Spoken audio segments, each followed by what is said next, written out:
Hi everybody, I wanted to jump on very quickly and kind of show you some measurements that is a good starting point to get you to the correct consistency to use the swirl technique, or also known as the tree ring technique.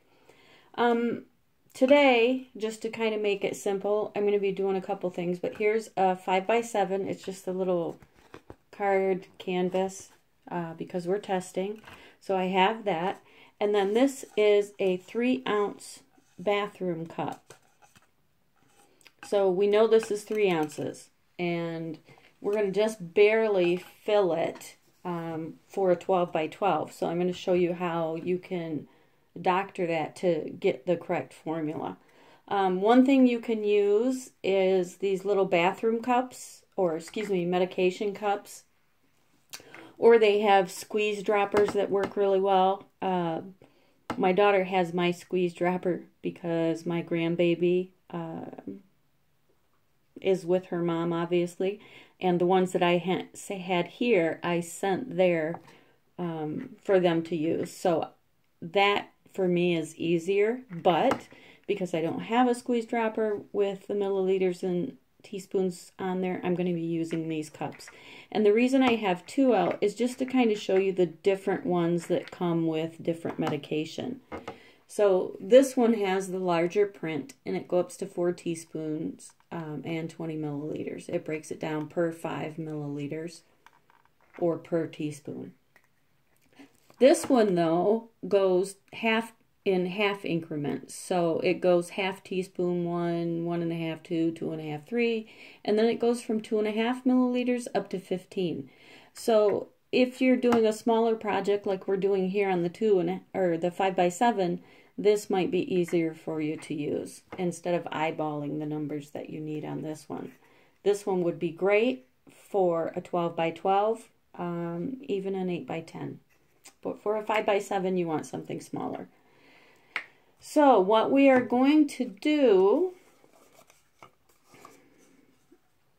is we're going to get 3 cups out, because I have 3 colors.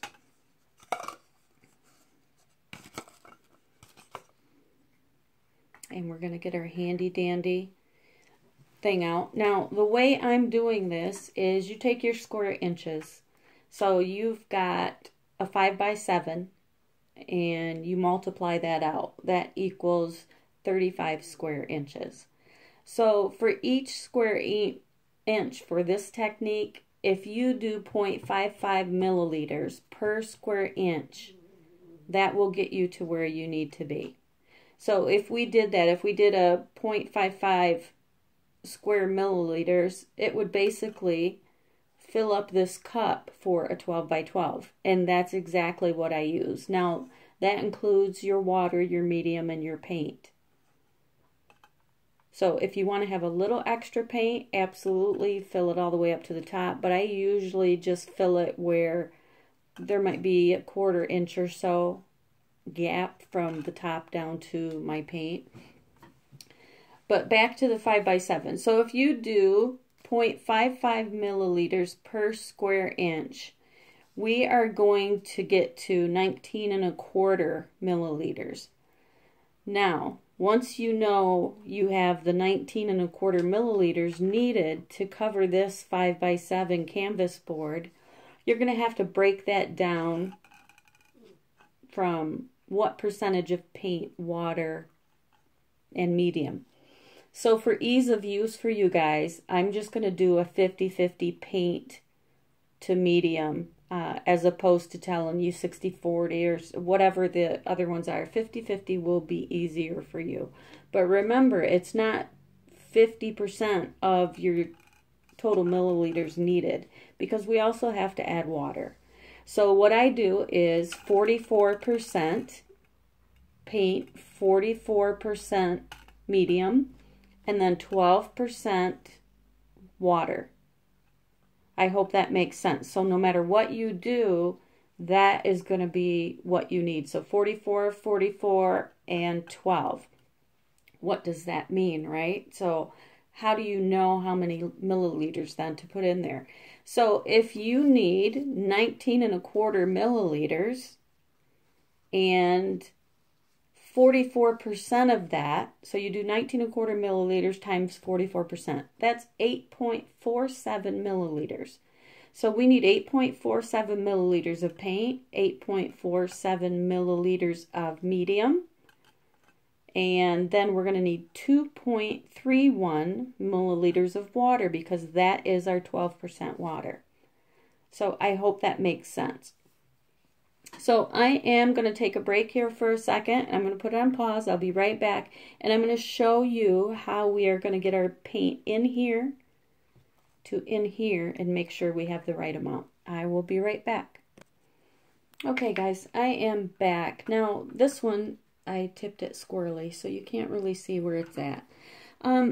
This cup is the one that has it in half increments. So I need 8.47, basically 8.5 milliliters of my paint. So I go up to 7.5 here, and then the next one is 10. Now, you can eyeball it in between, and you're going to be close enough. It won't be a big deal. But if you want it to be exact, get a syringe that has the 1 milliliters on it, and then just squeeze your other 1 milliliter in there. This cup does not have that because it just goes up to the 5, right? Or you can use this cup, and you know the difference between 5 and 10, what the middle of that is, and then just go slightly above that. So you can also do that. So if you want it to be exact, and trust me, nothing is ever exact with this stuff, but this will get you to a good starting point. So I am going to put my 8.5 milliliters in here, and I'm going to scrape it out. Now I've got a few of these cups, but if you do not, or you don't have a bunch of different squeeze droppers, syringes with the milliliters on it, you can just keep wiping the cup out in between.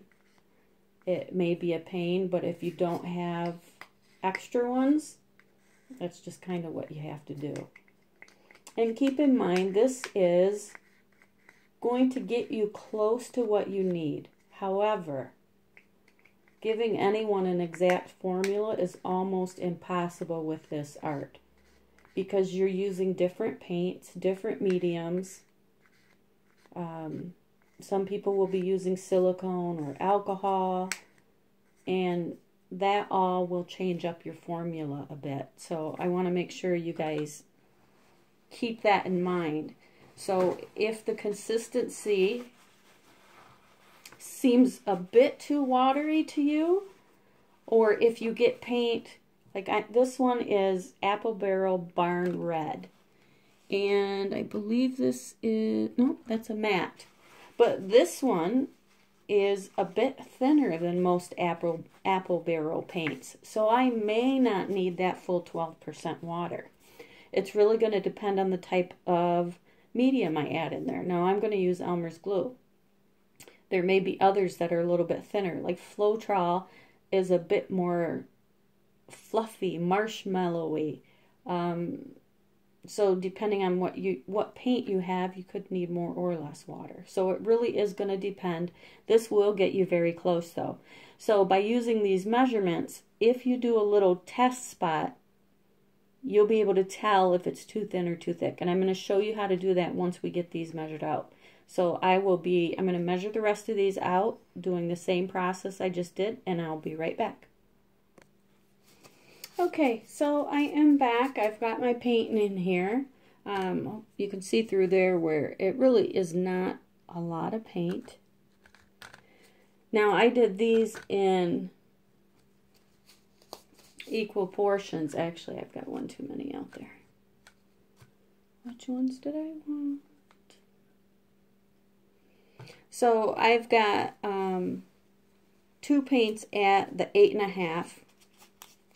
And now I need to add water to it. Now, if you want to do 3 paints or 4 paints, you just take that 9.25 milliliters that it will take to do over this entire thing, and then you do your percentage a little bit different, because right now I do 44% for paint, 44% medium, and 12% water. So that's going to be what you want out of the entire 9.25 milliliters. If you want to break that up into 4 colors, then you just have to do less of each color just so it still comes out to the 9.25. So I hope that makes sense. So a little bit of math, but it's fairly easy to do. Okay, so we are going to do our water now. So it's just the same thing, and it is 2.31 milliliters of water. So I'm just going to go a little bit under my 2.5. So we've got it there, and I am going to put it in. Sorry. I'm going to put it in there, and let's stir it and see what it looks like. Let's see what the consistency is.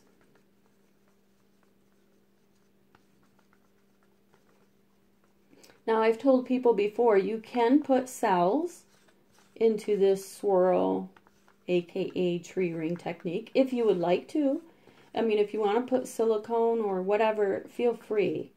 I just want to remind you that the more silicone you put, the more likely that they will come up and destroy your swirls or your rings. Yeah, this is very good. So this one may be just a tad bit thick, but not much. And let me get the water for the others. So I did 3 paints, but I did not do them at the 8.47. I just don't know which paints I wanted to use on this small one. So I'm doing them all. Now this is the paint I told you that came out a bit thinner. So we'll see if it thickens up a bit. The important thing really, if you have different brands of paint that you're using, and you have one where the consistency is good, and then you have one that was a little bit of a runny paint, just add a little less water. What you want to do is make sure your paints, each color, is consistent with each other. That's really important, because if it's not, you're not going to have the effect, because one is going to branch out, the thinner one is going to branch out into the other colors, and it's just not going to hold up well. So this one definitely is thinner. So I'm going to leave that sitting for a second and see if it thickens up. And if it doesn't, you can do one of 2 things. I think it will, though. It feels like it is. You can add a little bit more medium in it if you would like to thicken it up, or you can add a little bit more paint in it. If you're doing a 50-50 ratio, for me, I would probably add more paint. But some people that is used to working with more medium than paint, you may want to add more medium. I mean, it's fine as long as the texture is what it needs to be, or the consistency. And then I'm going to do it in this other color because I'm not sure which 2 I want to use.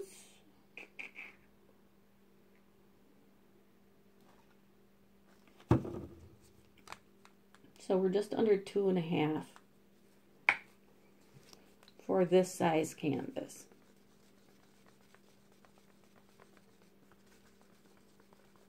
Also, I know there's some people that have been trying to get some cells. They don't want a lot, but they want some. And a lot of people that are trying to seal their art once it's dried. Make sure you're waiting a few weeks, believe it or not, before you try to do anything else with it. Because although it's going to feel dry in a few days, it doesn't actually cure for quite some time. So I wouldn't cover it for at least a couple weeks. maybe 3. So, if you use silicone, see this one is a bit thick.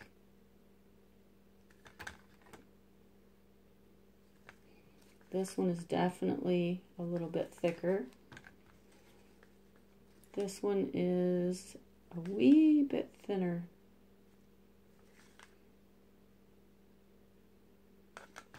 But it is thickening up. So let's put just a tad bit more paint. You don't want to do a lot because the paint is a bit thinner than normal. So if you do get a paint that's very much thinner than the rest, then just add more medium. Because adding more paint isn't going to firm it up at all. I hope that makes sense. Okay, so I'm going to cover up my water. So anyway, you can use alcohol in place of silicone. Because when you go to seal your piece, you really have to make sure that alcohol or the silicone is off of there, or it just won't work. You're going to get pockets in your artwork, and it's going to be a disaster for you. So I wouldn't do it anymore myself if I knew I was going to resin or seal a art piece afterwards. Also make sure, I tell everybody that I use some tempera paints at times because it's just fun to use with kids and it's easy to wash off. It's not toxic. So for me, that's a better option. But with those paints, because they are easy to remove with water, while you're waiting for them to dry, if you plan on keeping them, you really have to keep them in a safe location so they don't get any water on them, because they will become a mess. It will be just like the paint becomes wet again. So you want to keep them in a nice, dry, safe location until they've cured long enough, and then you can seal over them to protect them. Once you seal them, then they can't be damaged. So that's what I've done with the ones that my granddaughter and I did that we both liked. I do like using alcohol better myself, only because you get the cells. I'm going to put a little more glue in this barn red.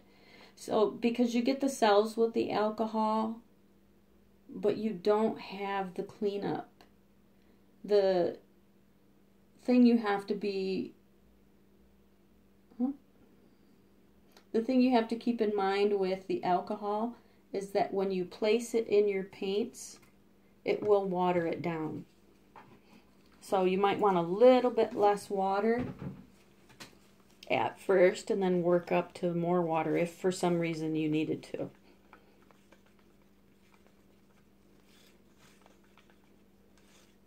Because the alcohol will thin the paint, and you want to make sure that you're stirring that alcohol in there very well.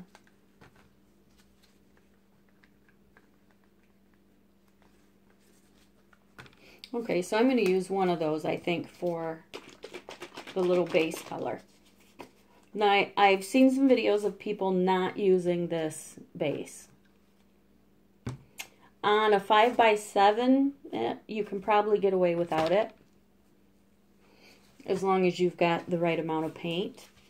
Once you start getting up to those larger sizes, if you're trying to make sure that you don't waste a lot of paint, that's kind of what this technique helps with. So if you're putting your white base down and you do it right before your pour, that's going to help your paint to slide and move easier so you can continue to flow and get those tree rings or swirls as you want them.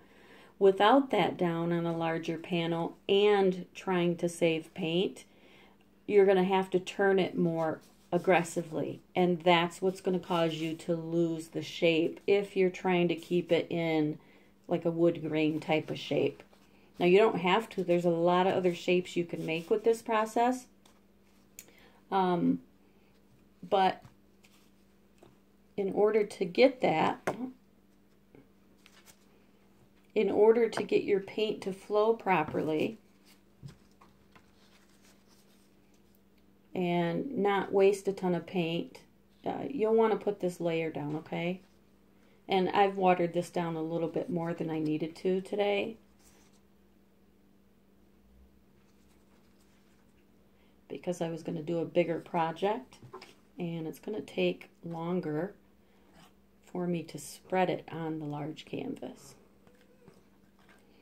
So it's okay if I put it on here real quick and let some air hit just for a minute before I pour, because it's not going to take me forever, and this is just a wee bit watered down, more so than normal for me. Now this base here, the white base, you want it to be slightly thinner than your paints. So just look at the consistency of the paint that you've made based on the percentages I gave you.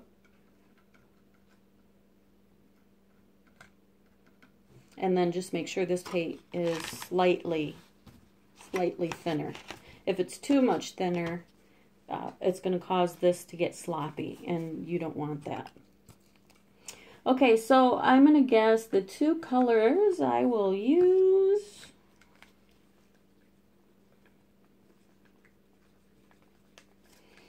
are going to be these two. So you can layer if you'd like to. I am going to put in my beige, and I'm going to leave a little bit for the end. And then you just want to layer easily. So you don't want your color falling through the color below it, because that's when, depending on your colors, that's when it could get muddy, and you don't want that. I mean, it does have a nice effect sometimes when it's mixed, but for me, I like not mixing it and just kind of layering it. But absolutely everyone has their own idea of what they like and what works for them. Now, there are a few other videos where, like I said, people are not using that white base. On larger projects, it is going to cause them to not get the look they want, or they're going to have to use more paint. And the kind of nice part about this is that you can get a very cool design while not wasting paint. So if you have that white down, you won't have to worry about making more paint than you need. And I'm just going to put my little bit of undercolor on there. And the reason for that is twofold. The first part is that it will also help it to glide more, causing you to need less paint, really. And the other part is whatever color you have under there can seep up through your pour. So most of the time I'll put a really pretty metallic under there that I really want to come up through different parts of the rings. In this case, I'm just going to try the green because I made it. So, sorry about my dog, guys. She had so many teeth out yesterday and she's so sad. So I'm just going to start pouring in the center. And you can do thick swirls if you'd like to. They don't have to be super thin. And it will cause you to get different designs. If you want thicker swirls, then you really need to make your paint a bit thicker.